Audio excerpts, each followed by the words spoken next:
What is up, my dudes? Welcome back to the channel where we're turning waiver scraps into victory laps. I'm your host, and this is my deep dive into the Week 7 waiver wire. Every player I'm talking about today is under 45% rostered on Sleeper, which means there's most likely available in your leagues. Quick little housekeeping here, guys. This is the only episode we'll be doing this week. I am out of town for a work trip. Seth is also still mountain climbing, I believe, and Jordan is going to London to watch the Jaguars. So if you see Jordan there, go ahead and throw a couple more shrimp on the bobby, mate. All right, quick reminder before we dive in, Bills and Ravens are on bye this week. So if you have Josh Allen, that's the guy you need to replace. I don't think you're too worried about your Ravens backup QB. So let's jump right into the starting quarterbacks, guys. First on the list, I have Aaron Rodgers, 25% rostered, playing against the Cincinnati Bengals. Aaron Rodgers' matchup is so juicy this week. Even his ayahuasca vision saw it coming, guys. This is a juicy matchup. Bengals giving up a lot of fantasy points, guys. So Rodgers, who's sitting at just 25% rostered, had one of his better showings of the season, Sunday's 23-9 win over the Browns. Browns, tough defense. You know, Myles Garrett couldn't even put him in his graveyard for Halloween. He completed 21 of 30 passes for 235 yards, 2 touchdowns, 0 interceptions, even added a rush attempt for 1 yard. It is what it is. What really stood out, though, is that deep ball connection, completing 5 passes of at least 20 yards. 4 of those were to DK Metcalf, including a beautiful 25-yard touchdown down the right sideline to start the fourth quarter. Now, Rodgers has a mixed start his tenure with the Steelers, but here's the thing. He's averaging over 7.5 yards per attempt in 3 of 5 games this season, and Sunday marked his 3rd multi-touchdown performance of the campaign. With the matchup against Cincinnati coming up, he could be a solid streaming option to replace Josh Allen. Now I got some more riskier ones, guys. I got Michael Penix, 25% rostered at the San Francisco 49ers. He did complete the ball to Drake London a lot. Penix went 20 for 32 for 250 yards in a TD versus the Bills. But out of those 32 attempts, 16 of those went to Drake London, which you're throwing it to your best guy, so I get it. Drake London caught 10 of those. Kyle Pitts went 3 for 418 yards. Very blah, very Kyle Pitts-esque game, if you know what I'm saying. So Michael Penix versus the beat-up 49ers, maybe it's okay. Then I got a Hail Mary, Dylan Gabriel, 11% rostered, playing against the Miami Dolphins. So this is desperation play. Like I said, Gabriel was constantly under pressure in week 6, taking 6 sacks while averaging only 4.25 yards per attempt. On a positive side, he did continue to show some chemistry with fellow rookie tight end Harold Fannin. Duo connected for a 25-yard gain, which was the longest of the day for Gabriel and the team. Look for Gabriel. Should have a chance to put together a better performance in week 7 when the Browns host the Dolphins, but proceed with caution, guys. This is mostly like 2 QB, super flex. I don't love it. If you're in a deep, deep league and there's just no one on there, chuck it up with the old southpaw Gabriel. All right, running backs. Handing off to running backs, I think we got some decent plays here. Kimani Vidal, 45% rostered versus the Colts. Just barely made the list right there, 45% rostered. Top priority ad this week. Vidal exploded in week 6 against the Miami Dolphins.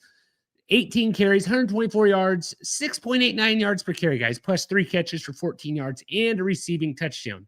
Here's why this matters most, though, guys, because, Hampton's out, like you said. And a lot of people thought Haskins was the guy. It looks like Vidal is the clear RB1 on this offense. Haskins was hardly used on Sunday. Only 6 carries for 14 yards in reception. Could be a committee. Looks like Vidal's the guy, though. Snap count tells the whole story. Vidal played 70% of the snaps, while Haskins played 28. So this is Vidal's backfield right now. So he should provide an RB2 value until Hampton returns. But next up, Chargers have a tougher matchup at home versus the Colts, who are in the top 10 against opposing running backs. But Vidal has proven he's the guy you want in this offense. Bam, as in Bam Night, 19% rostered versus the Green Bay Packers. Late Sunday morning, Cardinals bumped Knight to the top of the depth chart, and he responded with 34 yards and 11 carries and scored a 1-yard touchdown in the Cardinals' 31-27 loss to the Colts. Knight also contributed through the air, hauling in 1 of 2 targets for 20 yards for a 20-yard reception. Here's the deal, though. Michael Carter had a very similar stat line with 34 yards on 11 carries and 2 receptions. DeMarcado shockingly did not play, but I think I don't think the Cardinals want to give Carter the full range of the backfield. I think it's Knight, Carter, and we'll just see. This is a committee and a very tough matchup versus the Green Bay Packers. So some handcuffs here. Sean Tucker, 10% rostered, had a bounce back game in week 5, found the end zone. Decent chance of vulturing a TD as long as Bucky Irving remains out. Some really ugly, rusty, janky handcuffs. I got Caleb Johnson, 28% rostered at Cincinnati.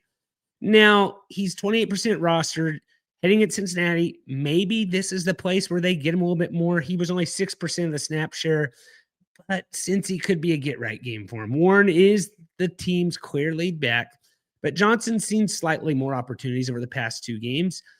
He has back-to-back games with 6 carries. He's still way behind Gainwell and Warren, but at some point, maybe he gets that opportunity. Then Jaden Blue, 28% rostered. Miles Sanders out for season. Definitely worth the stash if you have some depth on your bench. Throwing it over to the wide receivers, guys. I'm focusing mostly here, guys, on Tampa Bay because Baker Mayfield is literally just running out of weapons. All 3 of these Tampa Bay wide receivers are under 24% rostered. They're playing the Lions. The situation in Tampa Bay is critical right now. Mike Evans, hamstring issue. Chris Godwin dealing with a leg injury. Emeka Egbuka, hamstring problem. And Jalen McMillan, who knows when he's coming back with that neck injury. Literally, if you're listening to this pod, you probably have a better hamstring than most of the Bucs wide receivers right now. But Tampa Bay, they got to throw it to somebody. They're getting at least maybe one of those wide receivers comes back, but they also might be without all 4 once again.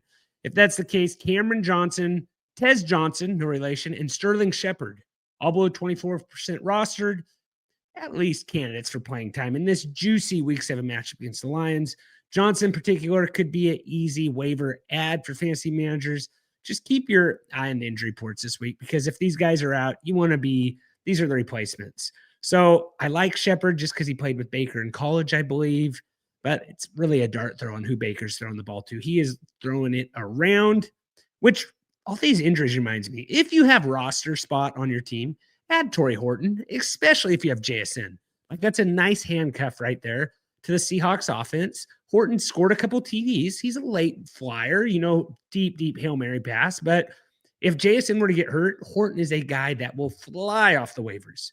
All right, Kayshon Boutte, 11% rostered at Tennessee. It's just a different Patriots wide receiver on here. Like it'll probably be, Stephon Diggs next week, maybe Boutte again in a few weeks. But he shined last week with 2 touchdowns Sunday's win. Led the Patriots in receptions, receiving yards, while hauling in a score of 25 and 29 yards from Drake May in the first half. Boutte now has a 18-301-3 line on 23 targets this season, heading into Week 7 clash with the Titans, with Drake May seemingly headed for it's on the breakout campaign. The third-year wide receiver's fantasy value may be the upswing. May continue to spread the ball around, and Boutte could be the guy in the right matchup. All right. My sleeper of the week that, maybe the rain had something to do with it. Roma Dunze played Carmen San Diego in the game, but I have Luther Burden, 24% roster versus New Orleans. Let's just keep him on the radar playing the Saints. He led the team in fantasy points in Monday Night Football. And then I got tight ends. I got AJ Barner, guys, 38% rostered. AJ Barner, what do we got here? His touchdown streak finally came to an end. And, he's involved in that Seahawks offense. So I like Barner playing against the Texans, 38% rostered, decent dart throw. Cade Otton sitting at 12% rostered, playing against Detroit, another one of Baker Mayfield's weapons. Tons of vacated targets there in Tampa, guys. I think Otton could be the beneficiary from that. So throw Otton into your lineup. And then the guy who's just always on the list, Theo Johnson, 18% rostered. Everyone's talking about Scatterbo and Dart. Theo's a vital part of this offense, too. He was pretty quiet against the Eagles, held to just 2 catches with neither amounting to much. He doesn't project to be, he did have 3 TDs in 2 games before that. So I still think he's a key part of this offense. Don't sleep on Theo Johnson. I think he's a solid tight end streamer week in, week out. All right, my dudes, those are my Week 7 waiver wire targets. My top priorities are Kimani Vidal, if he's still available, any of those Tampa Bay wide receivers, depending on injury news, and Kayshon Boutte if you need some wide receiver help, guys. Remember, this is the only episode of the week. I'll be doing some shorts on YouTube, so make sure you hit that subscribe, guys, and the thumbs up so you don't miss a thing. At the bell. I want to hear from you, though, guys. Who are you targeting this week? Drop your picks in the comments below. Let me know if I missed anyone. Who's been hot in your league? And hey, if your rival manager steals your top target, just remember, may their lineup bust harder than a backup quarterback in prime time. And before you go, absolutely crush that like button like a pinata full of fantasy points. Subscribe faster than you claim a league-winning pickup, and hit those notifications so you never miss content that could win you your league. And last but not least, if you like this episode, remember, don't be rude. Share the dudes. Good luck on waivers. Catch you on the next waiver episode. And as always, take care.